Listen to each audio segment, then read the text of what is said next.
So আজকে একটা heavy মজার জিনিস ঘটেছে। আই ডু নট নো মজার না কি, বাট আমার কাছে কিরকম একটা মজার লাগলো। বেসিক্যালি কি হয়েছে, আমরা আজকে ঠিক করেছিলাম বাইরে থেকে খাবো, তো বাইরে থেকে ডিনার আর কি। এবার কারোর মতের মিল হচ্ছে না, যে আমার কিছু খেতে ইচ্ছে করছে তো মায়ের সেটা খেতে ইচ্ছে করছে না, মায়ের সেটা খেতে ইচ্ছে করছে তো ভাইয়ের সেটা খেতে ইচ্ছে করছে না।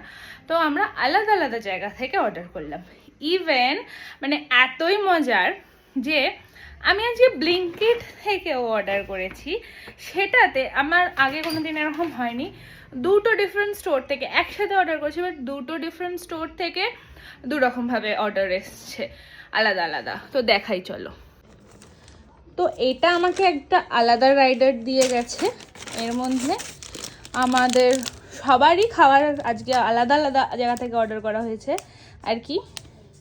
যার খাবার সে চলে এসছে, প্যাকেট দেখে প্যাকেটের আওয়াজ শুনেই সে চলে এসছে, দেববাবু একটু পরে। তারপরে আরেকজনের খাবার অর্ডার করা হয়েছে, সেটাও আলাদা রাইডার দিয়ে গেছে। তারপরে আমি খাবার অর্ডার করেছিলাম ওয়াও মোমো থেকে। আমার খেতে ইচ্ছা করছিল ওয়াও মোমো, মায়ের খেতে ইচ্ছা করছিল নুডলস। তো আমার কাছে জিনিসটা খুবই কেমন একটা লাগলো, যাই হোক, তাই আমি ভাবলাম কি একবার তোমাদের সাথে শেয়ার করি, তাই জন্যই আমি একটু শেয়ার করলাম।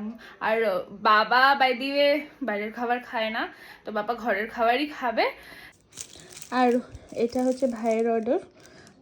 ভাইয়ের এটার মধ্যে ওই কম্বো আছে, পোলাও আর চিকেন কম্বো, কাস্তুরি থেকে নিয়েছি।